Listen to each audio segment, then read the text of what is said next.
Assalamualaikum dan selamat tengah hari untuk anda semua yang bersama kami live di Minggu Saham yang bermakna hari ini, Minggu Saham Digital bersama saya Fitri Yahya untuk hari ini.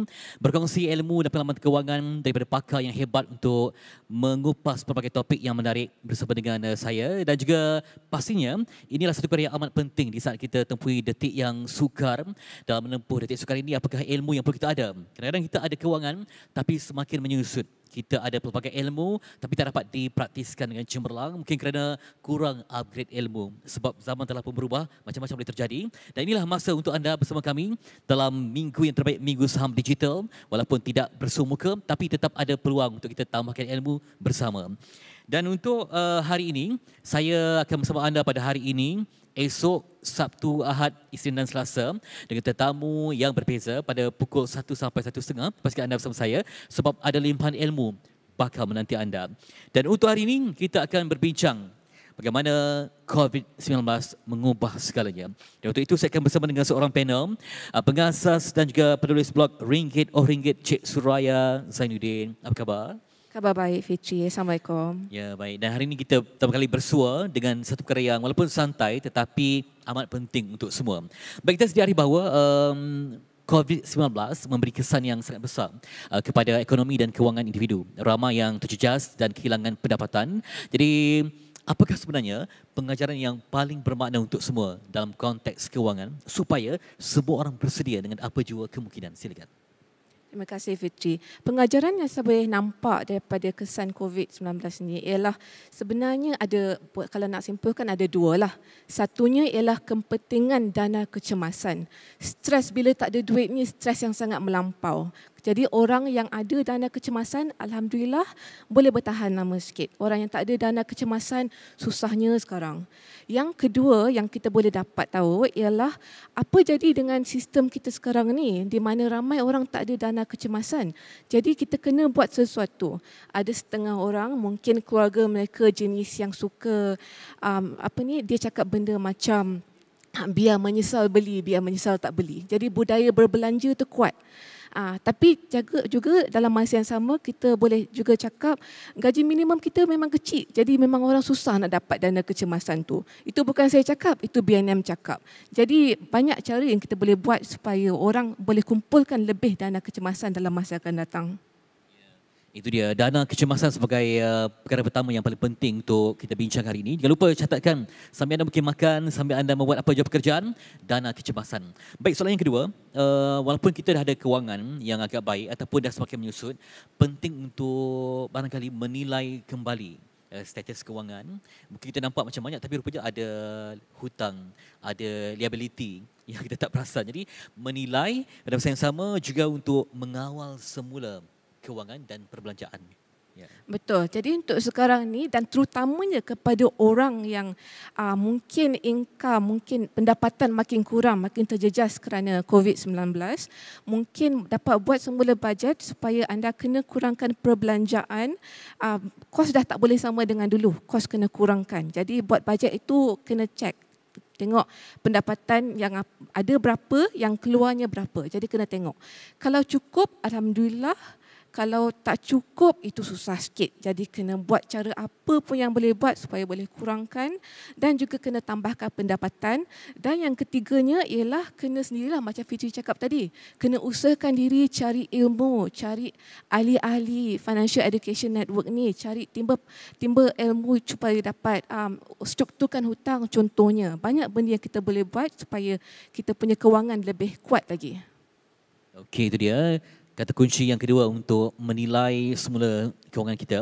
Baik, saya juga ingin bertanya, ini memang mungkin siapa yang faham kewangan akan tahu tentang menstruktur kembali kewangan. Sebab itulah sekarang ni kita dalam keadaan yang kecemasan, terutama yang berniaga, kecicilan ke, besar-besaran ke, tiba masanya untuk masuk gear 5 untuk menstruktur kembali kewangan. Bagaimana? Okey, cara untuk menstrukturkan hutang tu ialah paling penting sekali kita tak boleh nak lupakan hutang. Sebab banyak terjadi orang dia lupakan hutang dia mungkin susah stres nak fikir kan. Jadi dia lupa sampai tiba-tiba satu hari mungkin bank contact cakap, maaf tuan, puan, kami terpaksa tarik balik kereta, terpaksa tarik balik rumah. Jadi kita tak nak perkara macam tu terjadi. Okay? Jadi yang cara untuk strukturkan hutang tu ialah dia akan nasihatkan, pihak bank ataupun pihak AKPK akan nasihatkan. Mungkin kalau ada contohnya ada 3, 4, 5 hutang, mungkin dia akan jadikan satu saja dengan kadar yang lebih rendah. Itu satu cara dia strukturkan. Satu cara lagi ialah mungkin dia akan cakap, okey sekarang ni mungkin daripada bayar balik 300 bulan, mungkin dapat bayar balik 200 bulan. Jadi dapat kurangkan sikit beban bulanan tu. Itu cara dia strukturkan hutang. Itu dia. Kalau kita dapat duit kan contohnya, nak bayar hutang dulu ke nak simpan dulu macam mana? Sebab hutang satu komitmen kan? Macam mana tu? Okey. Yang paling penting ialah bila dapat tengok dengan bajet, hutang tu memang kena buat jadikan priority dulu. Yalah, kalau kita tak ada rumah, tak ada kan susah keluarga kan. Jadi memang kena check dulu. Tapi kalau ada hutang yang yang kalau kena bila cakap dengan KPK macam sekarang ni BM6 ada cakap kan, kalau tak dapat sangat cakap dengan dia akan tolong. Jadi ada pertolongan dekat situ. Tapi kalau rasanya hutang tu hutang yang sangat-sangat tinggi, memang betul-betul kena cekalkan diri, minta tolong tu ialah perlu. Saya sekarang ni saya nak tekankan, ada orang dia jenis, kalau dalam bahasa Inggerisnya dia avoidance personality. Dia orang yang personality macam ni, dia takut stres, takut nak berhadapan dengan masalah. Jadi kita saja nak beritahu dengan orang, masalah tu boleh dibantu tapi kena cekalkan diri, minta tolong. Itu yang paling penting. Itu dia. Dan juga amat penting kepada semua orang untuk untuk menurunkan sedikit keegoan. Maksud saya di sini tentang perubahan gaya hidup. Semua orang dah biasa berbelanja, mungkin ketika makan pun sehari sampai RM100 ya. Order macam-macam, sekali order tu macam berpuluh-puluh ringgit. Makan nak yang high class. Jadi bila berlaku sebegini, pendapatan dah berkurang, penting untuk mengubah gaya hidup. Sama ada di tempat shopping ke, jenama-jamu yang dipakai ke dan sebagainya. Sebab ia adalah satu hanya kehendak saja, bukan keperluan ya. Jadi macam mana cabaran untuk menurunkan gaya hidup supaya kewangan itu dapat kita stabilkan kembali. Macam yang Fitri cakap tadi, kemahuan tu memang susah, nak tahan nafsu tu memang susah. Sekarang ni mungkin kita boleh cakap pasal ada dua jenis orang. Satu ialah yang dia kalau dia dapat potong, dia dapat cash flow dia lebih banyak. Dia dapat simpan dana kecemasan. Tapi juga tak dinafikan, ada juga orang di luar sana yang dia memang dah potong dah, memang dah tak dapat dah. Nak potong apa lagi pun memang tak dapat. Yang itu adalah kena cari bantuan luar lah, cari bantuan kerajaan, cari bantuan daripada ahli Financial Education Network. Jadi cara-cara untuk orang potong perbelanjaan, kebiasaannya 3 benda yang paling tinggi untuk perbelanjaan keluarga. Tempat tinggal, kenderaan atau transportation dan juga makanan. Jadi 3 ni, ini kita tak fikir pasal berbelanja shopping tiap-tiap minggu, pergi beli barang yang beg-beg, baju baru itu semua dah tak fikir dah. Kita dah sangka you dah potong dah perbelanjaan tu. Jadi 3 kategori terbesar ni dan ramai orang buat banyak sangat strategi untuk betul-betul kurangkan. Contohnya ada orang dia pilih untuk pindah balik rumah keluarga supaya dapat simpan jadi duit rumah sewa. Ada orang dia buat macam contohnya dia buat strategi 1 bulan, 2 bulan kita makan vegetarian. Contohnya, ada orang juga dia mungkin pindah daripada rumah sewa yang jauh daripada tempat kerja, dia pindah kepada tempat yang dekat dengan kerja dia supaya dia dah tak ada dah ekstra perbelanjaan kenderaan contohnya. Jadi 3 perbelanjaan ni adalah paling besar dan duit yang kita dapat simpan tu kita masukkan daripada ke dalam dana kecemasan. Baik, ada juga yang bertanya sebab ada yang kirim soalan katanya sesuai tak masa ni untuk kita berniaga? Misalnya dia memang tak pernah berniaga, tiba-tiba macam tengok semua orang digesa untuk buat perniagaan online. Jadi nak jual apa? Takkan terus nak jual kereta kan? Mungkin adakah cara untuk berniaga yang praktikal sesuai untuk membina tabungan dana kecemasan? Kita takut pula nanti bila dah gairah sangat nak berniaga, takut terjebak dengan hutang baru. ataupun dengan komitmen baru. Sebab bila ada komitmen baru ni, hutang makin bertambah. Silap strategi. Jadi adakah digalakkan ataupun perlu tambah ilmu dulu, masuk kelas dulu, kemudian barulah kita dapat berniaga tambah ilmu itu. Bagus soalan tu Fitri. Jadi kalau macam dari segi berniaga ni, kita yang paling penting sekali, kita cari perniagaan yang modal kecil. Jadi sekarang ni kan ramai orang dia ingat kalau nak berniaga kena ada modal 1,000, 2,000, 10,000 dan selebihnya. Jadi nanti tak lama lagi bila orang dapat dana baru daripada EPF contohnya, kalau boleh duit tu kita simpan jadi dana kecemasan dan kita cari peluang bisnes yang tak perlukan capital yang besar. Kita boleh jual barang orang dulu contohnya. Dan juga ada strategi yang orang pakai. Yang ni saya boleh sharekan pada penonton. Apa yang mereka buat ialah mereka buat strategi pre-order. Jadi mereka jual dulu, kutip duit dulu daripada pelanggan dan duit tu baru dia buat rolling untuk cari barang yang pelanggan mahukan.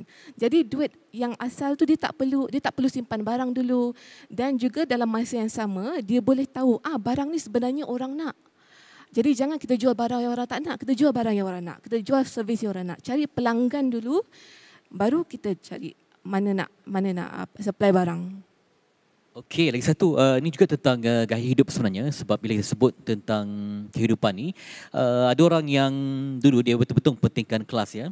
Dia tak beli barang buy one free one. So, barangkali nak jaga status. Jadi masa ni kena buanglah sikit keegoan tu ya. Mungkin beli di pasaraya yang biasa-biasa saja. Yang mungkin tadi saya sebutkanlah, beli satu dapat percuma dua ke. Ataupun barang yang memang dalam pack yang besar-besaran, yang jimat kan. Jadi ibu biasa jadi ketua keluarga untuk membeli ini. Ataupun seorang isteri. Jadi macam mana peranan yang perlu dimainkan supaya dapat mengurangkan. Kadang-kadang kita dulu mungkin ada kewangan yang bebas. Pergi ke mall mungkin ambil saja kan. Zaman sekarang kena buat list. Yang mana ada promosi. Sekarang orang dulu memang dia kata, aku bukan jenis yang beli barang diskaun ni. Tapi sekarang ni kenalah. Sebab kita perlu mencipta tabungan yang kuat. Puan Suraya, macam mana? Itu betul sangat Fitri. Memang ada setengah orang lah. Dia jenis yang macam, diskaun ni mesti barang tak elok. Mesti barang dia nak jual lama, mesti ada lubang ke kat baju tu. Ada orang fikir macam itulah. Tapi kebiasaannya orang yang dia memang tengah nak kumpul duit ni, dia dah okey je dia mencari barang yang murah tu dah tak jadi masalah.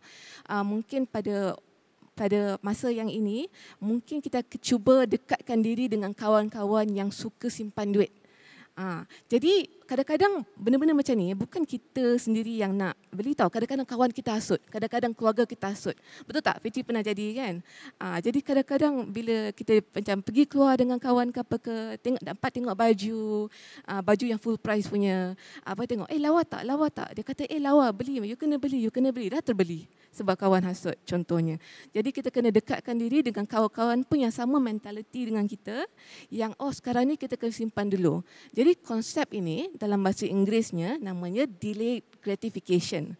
Cara saya sendiri fikir ialah kalau nak sesuatu tu tunggu dulu. Tunggu seminggu, 2 minggu, 3 bulan, setahun baru beli. Kalau macam dah lebih, contohnya ikut harga barang lah ya. Kalau dah macam lebih 3 bulan macam tu, masih terfikir lagi baru kita tahu sebenarnya kita nak.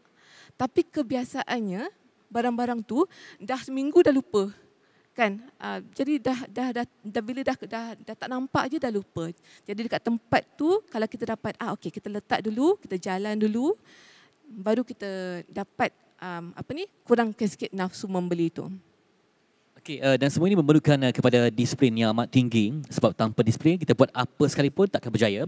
Sebab semua orang perlukan kepada satu konsistensi ataupun dalam bahasa Arabnya istiqamah untuk melakukan perkara ini. Baik, juga penting untuk ada ambience ataupun ekosistem yang baik. Kadang-kadang kita ni seorang je, tiba-tiba yang depan kita ni memang boros, yang sini macam tak ada motivasi. Penting untuk kita berada bersama orang-orang yang positif, orang-orang yang baik, orang-orang yang celik kewangan, supaya kita dapat ilmu lah. Kadang-kadang kita bersembang hanya dapat negativity kan. Sama ada buku kita baca, apa yang kita baca hari-hari itu juga memberi input kepada diri kita. Macam mana? Betul sangat Fitri cakap tu. Kita sekarang ni dia kalau nak komplain tu senang. Nak komplain, ni salah itulah, salah inilah, salah majikan lah. Memang salah dia itu memang ada. Contohnya kalau majikan tu dia kasih gaji minimum 1,200, memang nak buat macam mana. Jadi kita cuba untuk cari kerja baru yang kita dapat tampung keluarga kita. Itu memang betul. Tapi dalam masa yang sama, kita juga sendiri kena cekalkan diri macam mana kita nak cari keadaan yang lebih bagus untuk keluarga kita. Macam mana untuk kita belajar dengan taktik-taktik kewangan. Macam mana kita nak cari orang yang suka berniaga dan suka kongsi tips perniagaan dengan kita. Jadi benda-benda macam ni, contohnya banyakkan membaca, banyak tonton program-program macam ni, banyakkan cari kawan-kawan baru yang suka yang tak suka komplain. Itu penting. Cari kawan yang tak suka komplain. Baik, bagaimana pula dengan katakan kita ada satu jumlah wang yang kita simpan, contohnya dalam ASB kan. Itu patutnya jangan kacau langsung kan, sebab ia mungkin berguna pada masa akan datang. Macam mana dengan kewangan yang sebegitu yang menjadi, yalah, ini tentang masa depan kita, masa depan anak-anak. Penting untuk ada ASB itu kadang sebagai talent hayat yang cukup penting dalam kehidupan. Betul. Saya sendiri pun ada tabung ASB daripada saya masa waktu baru belajar pun dah buka dah baru. Dan alhamdulillah duit tu saya simpan sikit. Walaupun RM10 pun masa tak ada duit pun saya letak juga. Jadi saya rasa ada setengah orang cakap, duit tak banyak mana pun nak letak dekat tabung kecemasan. Baik tak payah, baik letak dalam bank je. Tapi sekarang ni yang penting ialah tabiat nak letak duit asingkan tu. Okay? Kalau nak keluarkan, kalau betul-betul sesak, nak keluarkan duit ASB itu bukannya susah. Kan? Senang je nak keluarkan. Tetapi proses nak keluar, nak masukkan di dalam tu, kalau kita dah biasakan, minggu ni kita masuk RM10. Minggu depan kita masuk ada rezeki lebih sikit, kita masuk RM20, masuk RM100. Dia tabiat tu dah ada. Jadi kalau dia lebih bagus, kalau kita ada tabiat tu dalam setiap bulan contohnya, daripada kita sekaligus masukkan contohnya 1,000 setiap 5 tahun. Jadi semakin konsisten kita buat benda tu, semakin kita ingat, semakin kita fikir, duit ni kena asingkan, nak letak tempat lain, makin elok untuk hidup kita. Okey, dan juga sedikit tambah sikit tentang cara untuk dapatkan wang ataupun cara untuk meningkatkan tabungan. Contohnya sekarang kita sebenarnya memang kita ni kaki shopping, tekan setiap bulan je muka kita je yang ada di situ untuk terlibat dengan pre-loved item, kembali menjual. Kadang-kadang, contoh minta maaf ya, ada juga kawan saya perempuan yang kata dia ada 100 kasut, tapi dia nak pakai kasut, dia tak tahu pilih yang mana sebab terlalu banyak kan. Baju tu terlalu banyak, macam almari pun dah tak muat. Jadi masa barangkali untuk menjual pre-loved item, sebab ia boleh menjadi sumber kewangan yang baik juga. Macam mana? Okay. Cara nak menjual pre-loved item ni, bila saya tengok strategi-strategi yang orang pakai, dia gambar kena lawa lah. Okay, gambar kena lawa. Dan juga strategi, orang kata copywriting kena buat nampak supaya informasi dekat dalam tu dapat sesuai untuk pembeli. Sebenarnya pembeli ni ada banyak jenis kan. Dia ada jenis yang bagian hunter, so macam orang-orang macam tu kita kasih dia free gift ke, ataupun kita kasih dia diskaun lebih sikit ke, kita kasih dia free shipping ke. Ada juga orang yang dia nak tahu, dia jenis orang online shopper yang nak tahu dia dah tahu dah apa yang dia nak. Dia cuma nak tahu you dapat kasih dia cepat ke tak. Kan? Jadi you kasihlah servis macam tu. Okey, cakap, kalau you post saya, kalau you transfer dengan saya hari ni, saya post hari ni juga. Jadi orang macam tu pun ada. Ataupun saya COD dengan you, saya jumpa dengan you pun boleh juga. Jadi bila you dapat tahu macam mana jenis pembeli yang you nak tarik, you dapatlah buat gambar lawa-lawa, buat tulisan cantik-cantik, buat insentif supaya dia dapat beli dengan cepat daripada you. Tak meleret-leret. Kadang-kadang orang tanya kan, PM harga berapa, yang ini boleh dapat gambar lagi ke tak. Letak dah siap-siap dekat situ. Bagaimana pula dengan individu yang terlibat dengan hutang kad kredit? Sebab bila kita tak bayar, dia akan bertambah kan? Jadi itu yang paling membimbangkan. Jadi apa cara terbaik supaya kita bayar? Mungkin ada hutang ni bila kita tak bayar dia ada punya bunga dia ataupun persen dia kan. Jadi itu yang kita membimbangkan, kadang kita tinggalkan. Lepas 6 bulan tengok hutang itu makin bertambah. Jadi itu juga perlukan satu ilmu juga, silakan. Ya. hutang kad kredit ni susah betul nak cakap. Sebab dia orang fikir duit dalam, ada dua jenis orang tau. Ada orang yang fikir kredit limit dekat dalam kad kredit tu ialah duit dia. Dia macam, oh kad kredit kasih saya 3,000. 3,000 tu duit saya. Okay, itu tak betul lah. Tapi ada juga orang yang dipakai dengan sangat-sangat elok dan dia dapat bayar tiap-tiap bulan. Jadi financial tu yang sangat bagus untuk kewangan dia. Jadi orang yang sekarang yang ada kad kredit, perkara pertama ialah jangan tambah hutang barulah. Okay. Sebab saya cakap itu sebab orang yang sebenarnya stres hutang ni, mood membeli dia lagi banyak. Nafsu dia lagi banyak. Stres. Jadi okey, nak hilangkan stres, beli makanan ataupun beli baju baru. Jadi stres tu satu benda yang penting. Yang kedua ialah jangan juga tambah hutang daripada macam ambil hutang lain bayar hutang tu. Itu namanya jangan ambil hutang baru. Yang kedua, macam saya cakap tadi, cakap dengan bank, cakap dengan AKPK, macam mana nak struktur balik supaya you dapat membayar balik hutang tersebut dengan cara yang tak menjejaskan kredit skor individu itu. Ada kalanya kita terpaksa membuat perubahan besar dalam kehidupan ini. Contohnya berpindah rumah ya. Kalau dulu mungkin di rumah kondo yang canggih, mungkin disebabkan kekangan kewangan. Contohnya ada bertambah ahli keluarga baru ke, isteri mengandung ke, anak yang baru, mungkin dapat downgrade sikit ke rumah biasa-biasa saja. Dan itu juga memerlukan kepada kena pekatkan telinga jugalah. Sebab orang akan mengatakan, tapi akhirnya kita yang terpaksa survive sendiri, lupakan semua tentang apa yang orang cela kita. Macam mana tu kekuatan untuk berhijrah, bukan hanya dari segi tabiat kewangan, tapi juga dari segi kadang terpaksa berhijrah dari aspek material, terpaksa kita korbankan waktu yang kritikal ini. Betul Fitri cakap. Dalam kita punya budaya, apa orang cakap tu kuat sangat. Betul tak? Oh, pakai macam ni, nanti apa orang cakap. Kalau buat majlis macam itu saja, apa orang cakap, kan? Jadi benda-benda macam tu, macam Fitri cakap, kita kena cekalkan diri, buat tak tahu je. Kita fikir diri kita sendiri. Biasa cara saya nasihatkan dengan orang ialah kalau tak ada duit dana kecemasan 3 bulan. Sebenarnya sekarang ni mungkin dana kecemasan 6 bulan. Selagi tak dapat kumpul 6 bulan duit sara hidup dana kecemasan, kita pekatkan je diri kita. Apa orang cakap tak apa, tak kisah. Kita keluarkan daripada, ingat orang ramai yang suka menghasut kita kan? Orang ramai yang suka komplainkan kita kan? Oh alah, apa ni, stres, jom pergi shopping. Kita keluarkan dulu diri kita daripada apa ni, kawan-kawan, keluarga-keluarga macam tu sekejap. Jadi sekarang ni alasan bagus. Sekarang ni maaf saya ada COVID tak boleh keluar. Boleh cakap macam tu je. Jadi kita buatlah cara-cara yang sesuai untuk keluarga kita. Kalau kita dapat buat rezeki lebih, kita buat rezeki lebih. Kalau kita dapat pindah rumah, kita pindah rumah. Cara keluarga banyak buat strategi-strategi yang lain. Yang itu tak adanya one size fit all punya strategi kewangan.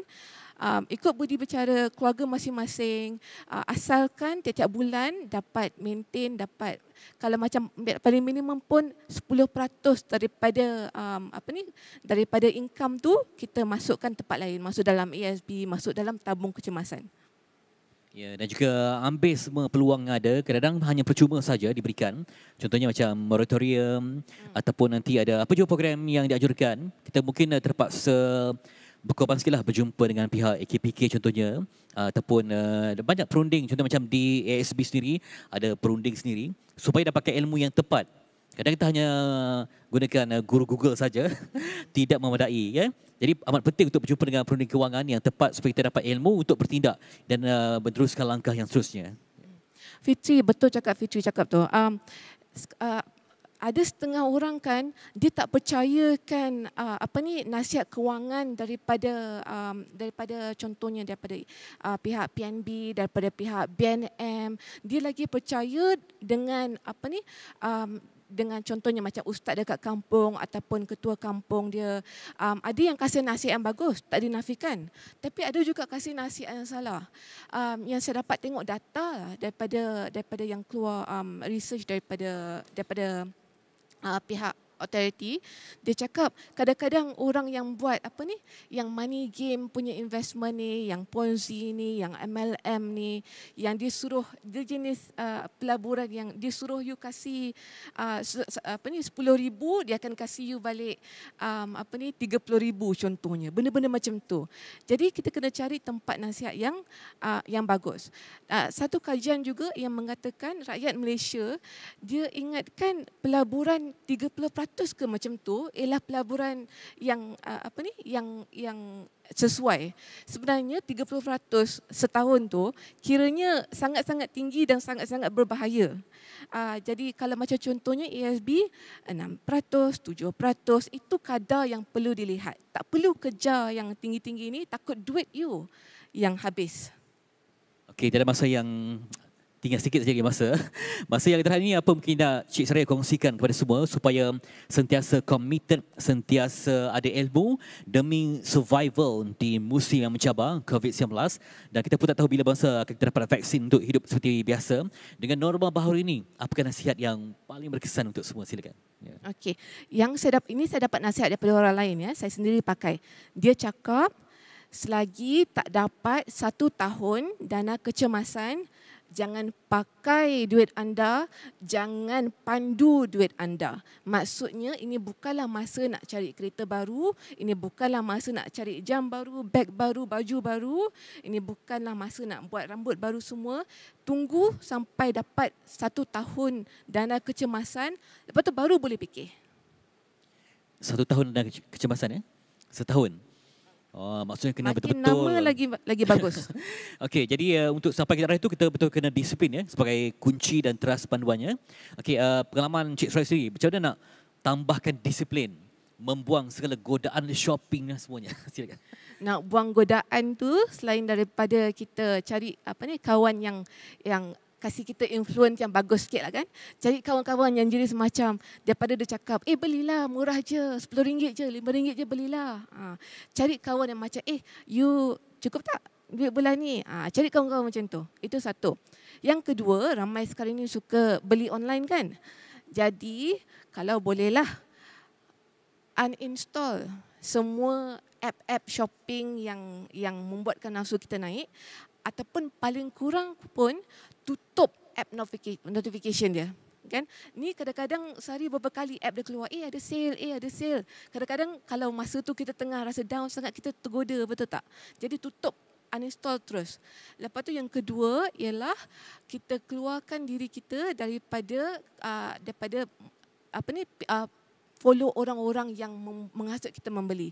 Jadi ramai influencer sekarang ni mereka positif, mereka bagus, memang bagus, tetapi dia menghasut you beli tu memang betul. Jadi cuba unfollow sekejap je sampai ada dana kecemasan. Okay? Jadi kalau tak nampak, kita pun kuranglah rasa nak membeli tu. Terima kasih Cik Suraya, ringgit pengalaman yang ataupun ilmu yang cukup bermakna. Dan terima kasih untuk anda yang ikuti kami sepanjang setengah jam ini. Jangan lupa esok kita ada lagi dengan tetamu yang berbeza, berbincang sembang-sembang dengan Minggu Saham Digital yang bermakna untuk anda.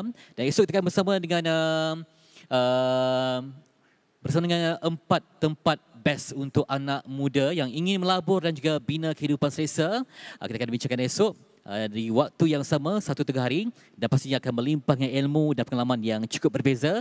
Dan kita akan bersama dengan Han Liu untuk berkongsi sesuatu yang cukup bermakna pada esok hari. Sekian saja sembang untuk tengah hari ini. Semoga ia bukan hanya memberikan anda ilmu yang bermanfaat, malah juga akan memberi kepada anda pengalaman baru, disiplin baru dan motivasi baru untuk kekal menabung dan membina kewangan yang cemerlang. Jumpa lagi pada esok. Sekian, terima kasih. Jumpa lagi.